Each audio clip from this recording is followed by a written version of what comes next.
अथ अष्टादशोऽध्यायः। अर्जुन उवाच सन्न्यासस्य महाबाहो तत्त्वमिच्छामि वेदितुम् त्यागस्य च हृषीकेश पृथक् केशिनिषूदन। Arjuna said, O mighty armed one, I wish to understand the purpose of renunciation, that is, tyaga, and of the renounced order of life, that is, sannyasa. O killer of the Keshi demon, master of the senses. श्रीभगवानुवाच काम्यानां कर्मणां न्यासम् सन्न्यासं कवयो विदुः सर्वकर्मफलत्यागम् प्राहुस्त्यागं विचक्षणाः।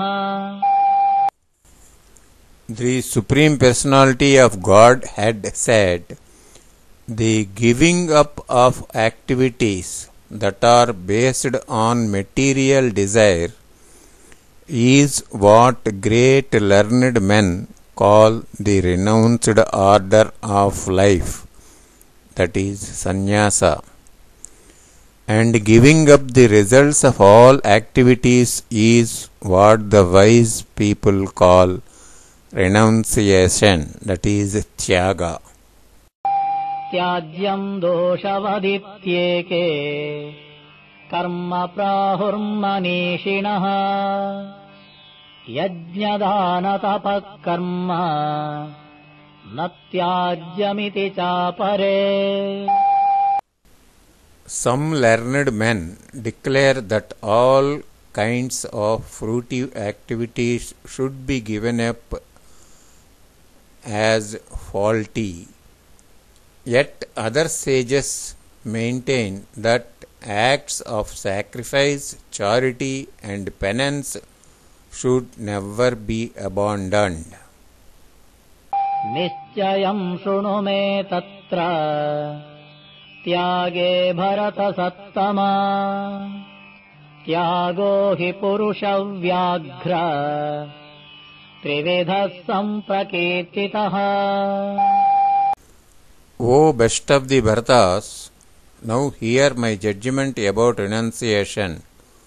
O tiger among men, renunciation is declared in the scriptures, that is, written in the sacred books, to be of three kinds.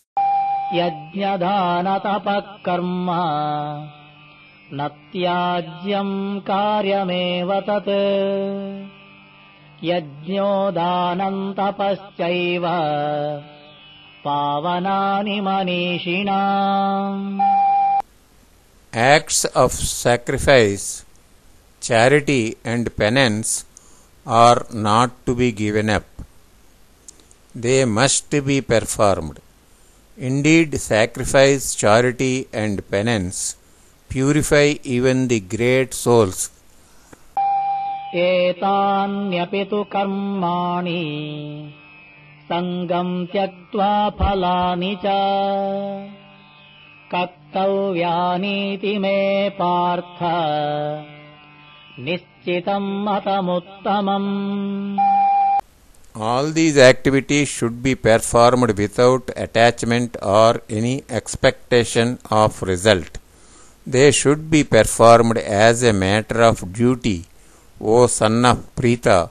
That is my final opinion. नियतस्य तु सन्न्यासः कर्मणो नोपपद्यते मोहात् तस्य परित्यागः तामसः परिकीर्तितः। Prescribed duties should never be renounced. If one gives up his prescribed duties because of illusion, such renunciation is said to be in the mode of ignorance. दुःखमित्येव यत्कर्म कायक्लेशभयात् त्यजेत् स कृत्वा राजसं त्यागम् नैव त्यागफलं लभेत्. Anyone who gives up prescribed duties as troublesome or out of fear of bodily discomfort is said to have renounced in the mode of passion. Such action never leads to the elevation of renunciation. कार्यमित्येव यत्कर्म नियतं क्रियतेऽर्जुन सङ्गं त्यक्त्वा फलं चैव सत्यागः सात्विको मतः. O Arjuna, one performs his prescribed duty only because it ought to be done and renounces all material association and all attachments to the fruit. His renunciation is said to be in the mode of goodness.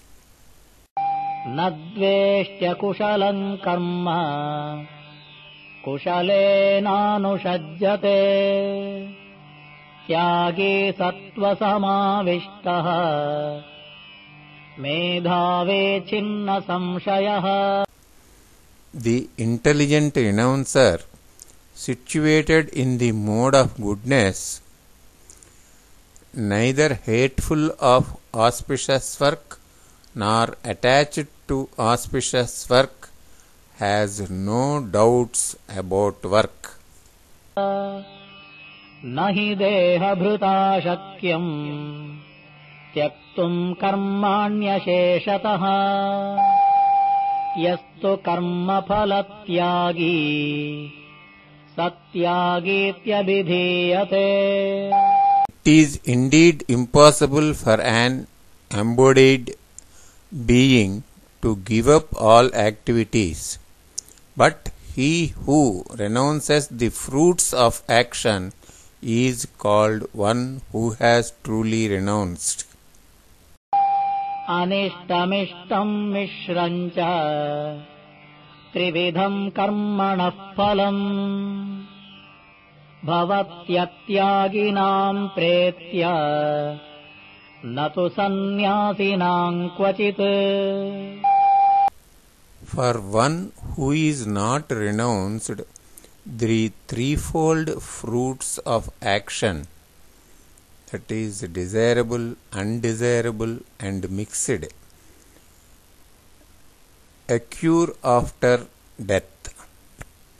But those who are in the renounced order of life have no such result to suffer or enjoy. पञ्चैतानि महाबाहो कारणानि निबोध मे साङ्ख्ये कृतान्ते प्रोक्तानि सिद्धये सर्वकर्मणाम्. O mighty armed Arjuna, according to the Vedanta, there are 5 causes for the accomplishment of all actions. Now learn all these from me. अधिष्ठानं तथा कर्ता करणं च पृथग्विधम् विविधाश्च पृथक् चेष्टा दैवं चैवत्र पञ्चमम्. The place of action, the body, the performer, the various senses, the many different kinds of endeavor, that is efforts, and ultimately the super soul. These are the 5 factors of action. शरीरवाङ्मनोभिर्यत् कर्म प्रारभते नरः न्याय्यं वा विपरीतं वा पञ्चैते तस्य हेतवः Whatever right or wrong action a man performs by body, mind or speech is caused by these actions. तत्रैवं सति कर्तारम् आत्मानं केवलं तु यः पश्यत्यकृतबुद्धित्वात् न स पश्यति दुर्मतिः. Therefore, one who thinks himself the only doer, not considering the 5 factors, is certainly not very intelligent and cannot see things as they are. यस्य नाहङ्कृतो भावः बुद्धिर्यस्य न लिप्यते हत्वापि स इमान् लोकान् न हन्ति न निबध्यते. One who is not motivated by false ego, whose intelligence is not entangled, though he kills men in this world, does not kill, nor is he bound by his actions. ज्ञानं ज्ञेयं परिज्ञाता त्रिविधा कर्म चोदना करणं कर्म कर्तेति त्रिविधः कर्म संग्रहः. Knowledge, the object of knowledge, and the knower are the 3 factors that motivate action.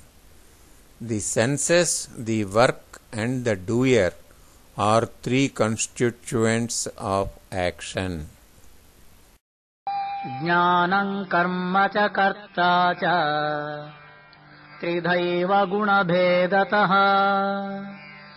प्रोच्यते गुणसङ्ख्याने यथावत् शृणुताम्यपि.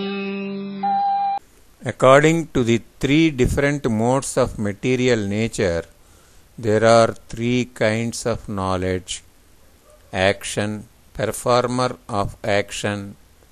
Now hear of them from me. सर्वभूतेषु येनैकम् भावमव्ययमीक्षते